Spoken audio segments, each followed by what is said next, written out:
Next car I want to show you guys is my 79 Malibu Classic. I bought this car in 2001. It only has 70,000 miles. I bought it from the second owner.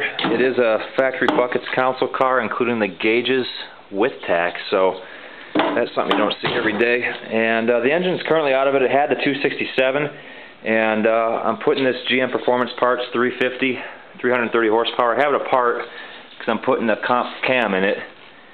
Got a turbo 350 right there, rebuilt. Got a rebuilt 373 posi right there.